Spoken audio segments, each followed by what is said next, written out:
미국 한인 사회에서 기부왕으로 불릴 만큼 생전 누구보다 동포 사회와 모국을 위한 사회 공헌 활동에 앞장선 사람이 있습니다. 1954년 미국 유학길에 올라 아메리칸 드림을 일구고 타계 직전까지 재산을 아낌없이 기부한 고 홍명기 선생이 그 주인공인데요. 재외동포청이 선정한 이달의 재외동포에 이름을 올렸습니다. 함께 만나보시죠.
글로벌 한인 경제인들이 한자리에 모이는 세계 한인 비즈니스 대회가 미국 애틀랜타에서 열렸습니다.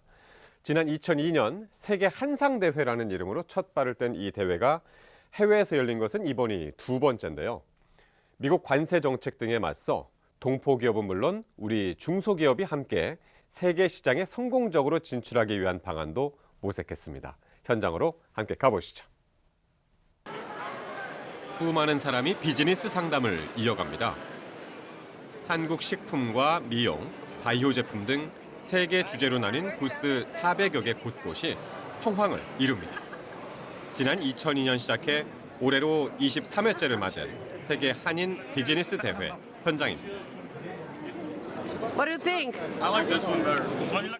수출업자라든가 바이어분들을 많이 제가 모르고 또 이쪽 계통에 제가 이제 처음 진입을 하게 돼서 그런 쪽에 좀 도움을 많이 받았으면 합니다. 바이어 500여 분을 모셨습니다.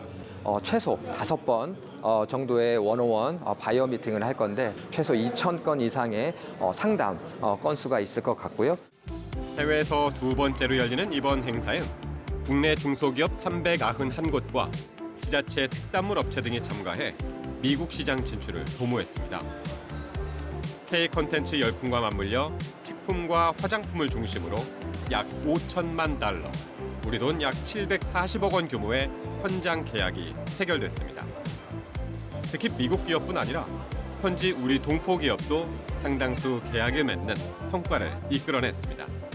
어제 바이어가 이제 시카고에 있는 바이어가 자기가 50개 주로 하는데 이걸 하고 싶다. 그래가 이제 상담이 이루어졌고 이제 향후 이제 계약 단계로 갈 것 같습니다. 트럼프 정부의 관세 정책으로 미국 시장 진출에 대한 불확실성이 커지는 상황에서 동포 사회는 물론 우리 중소기업들도 이번 대회가 미국 진출에 마중물이 되길 기대하고 있습니다. 미국에서 보호무역 정책을 쓰기 때문에 한국에서의 구상무역으로 미국이 진출을 한다는 것은 앞으로 계속 어려워질 수가 있어요. 그래서 미국에 사무실이 있다든지 생산 설비가 있지 않으면 미국 주류 시장에 들어갈 수가 없습니다. 한국의 중소기업들이 미국에 진출하는데 상당히 어려운 점이 있다는 걸 알게 되고 도움을 계속적으로 지금 주고 있습니다.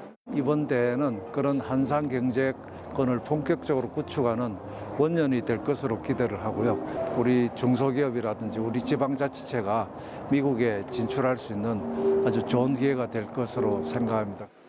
9,900억 원 규모의 상담 실적을 기록한 세계 한인 비즈니스 대회는 내년 인천에서의 만남을 기약하며 나흘간의 일정을 마무리했습니다. 헝가리 부다페스트에서 유럽 한인 청소년들이 한자리에 모이는 우리말 웅변대회가 열렸습니다. 우리말과 글을 쓰기 어려운 이민 생활에서 차세대 동포들에게 모국어의 아름다움을 전하고 정체성과 자부심을 되새기기 위해 만든 행사인데요. 웅변대회 현장으로 함께 가보시죠. 안녕하세요. 전 로마 한글학교 푸른반 김로아입니다. 작은 체구의 소녀가 무대에 올랐습니다. 야무진 표정과 눈빛으로 또박또박 말을 이어갑니다. 헝가리에서 열린 한국어 웅변대회인데요. 유럽 동포 청년들에게 우리말의 소중함과 자긍심을 알리기 위해 마련된 행사입니다. 1월 소파 가방을 열자 기역, 니은, 디귿, 아, 야, 몸과 자음이 나왔어. 초등학생부터 중고등학생까지 무대에 오르면 사뭇 긴장할 법도 한데 모두 준비해온 연설을 자신 있게 읽어나갑니다. 관객들은 격려의 박수를 아낌없이 보냅니다. 한국어로 이렇게 말할 기회가 적은데 이렇게 여러 사람들 앞에서 또 한국어로 또 특별하게 모국어로 말할 수 있는 그런 기회가 있게 돼서 참 뜻깊게 생각합니다. 지난 2011년 오스트리아에서 처음 시작된 이 대회는 올해 12번째를 맞이했습니다. 본선 무대에는 프랑스와 독일 등 유럽 11개 나라에서 30명이 참가했습니다. 이 웅변대회를 통해서 이 친구들을 만나서 더 화합하고 또 한국에 대한 사랑, 자기가 한국인의 피라는 걸 잊지 않게끔 한국에 대한 그 통일에 관한 문제, 이 역사에 관한 문제 이런 내용이 많이 있습니다. 대회에서 가장 중요한 심사 기준은 바로 자신감, 정체성과 환경, 통일, 그리고 가족까지. 저마다 이야기 주제는 다양했지만 우리말로 연설한다는 자신감만큼은 우열을 매길 수 없었는데요. 그중에서도 한국 전쟁을 겪은 증조 할머니의 기억을 시작으로 대한민국의 오늘이 있기까지의 역사를 되새긴 독일 동포 윤예서 양의 연설이 관객들에게 깊은 감동을 안기며 영예의 대상을 차지했습니다. 저는 75년 전의 차가운 겨울을 기억하겠습니다. 그리고 광부로 일했던 아버지들과 간호사로 헌신한 어머니들의 힘든 수고와 희생을 마음 깊이 간직하겠습니다. 대한민국 만세! 네, 일단 이런 뜻깊은 상을 줘서 너무 감사드리고 이렇게 글로 제 생각과 나라 사랑을 표현하는 게 얼마나 더 중요한지 마음 깊이 느꼈고 되게 감사드리고 좋은 시간이었던 것 같습니다.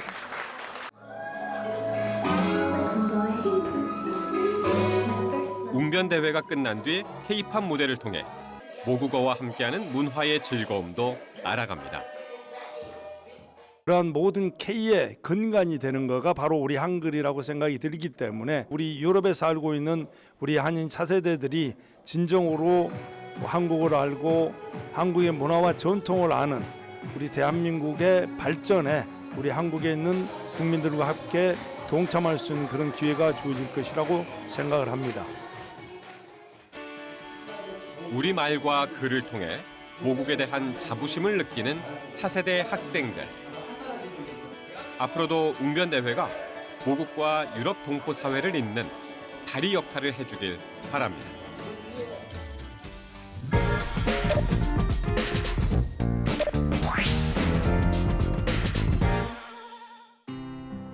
낯선 땅, 오스트리아에서 삶을 일군 한 여성이 있습니다.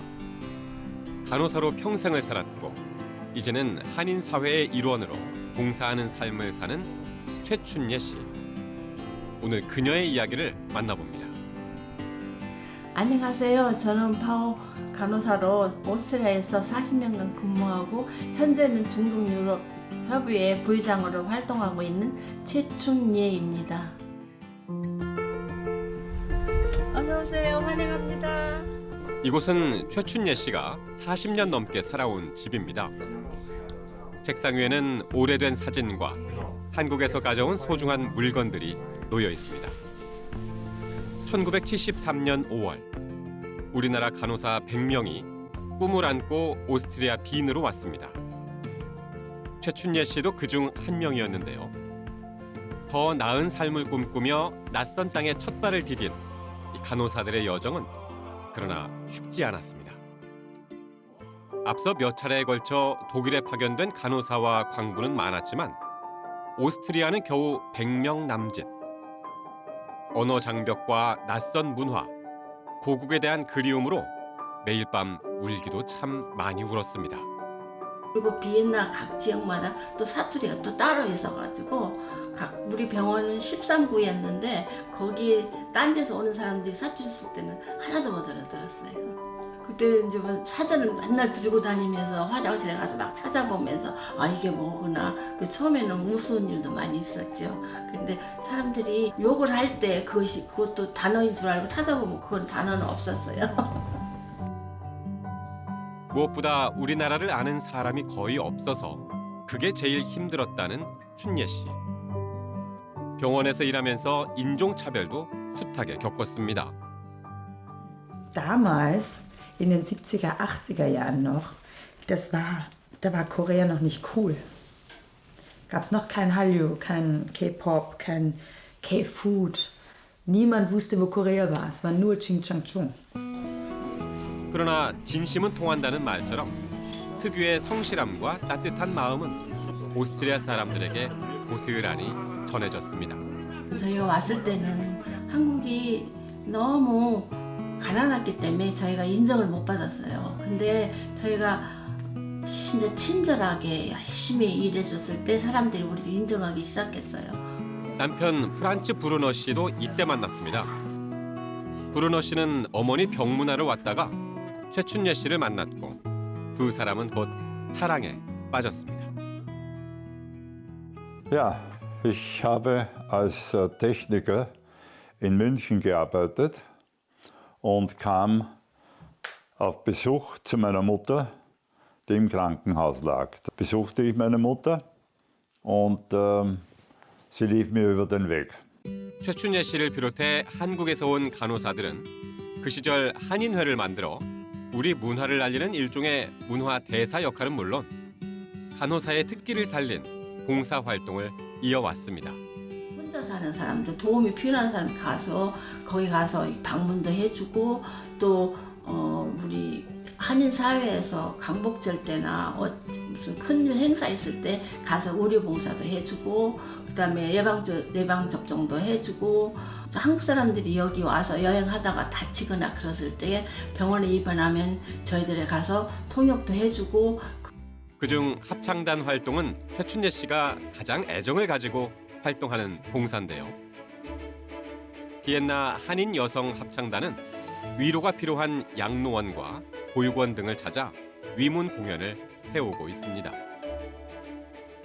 2018년에는 공로를 인정받아 오스트리아 한인 단체로는 처음으로 국무총리상을 수상하기도 했습니다.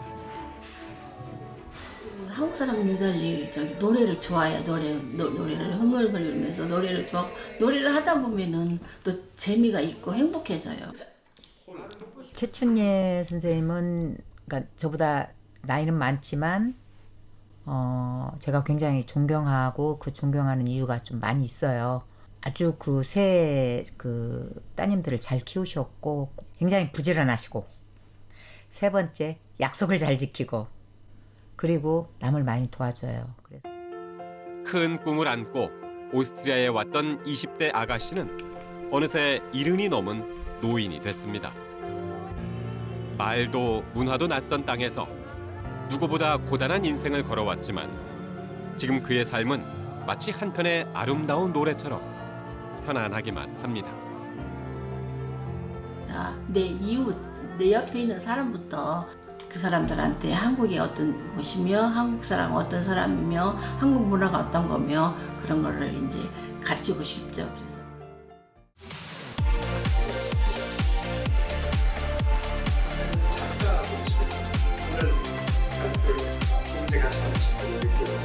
두 번째는 홍영식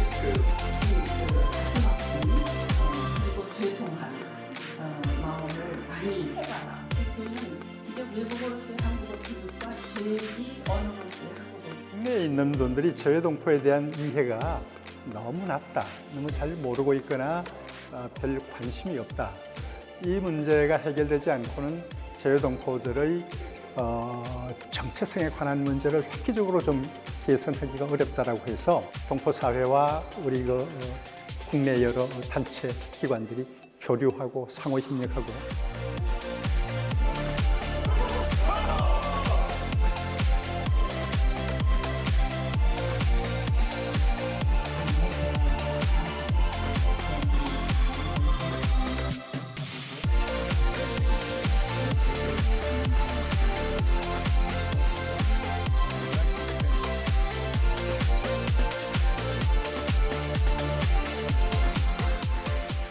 University carries the dream of this country of becoming an industrialized nation, just like KAIST in Korea did do to the Korean economy from 1971. 현역 과학기술로는 한국 카이스트가 최초로 해외에 전수한 모델로서 한국과 케냐 간에 매우 상징성 있는 매우 중요한 모델로서 향후 양국 관계 발전에 촉매제 역할을 할 것으로 기대가 됩니다.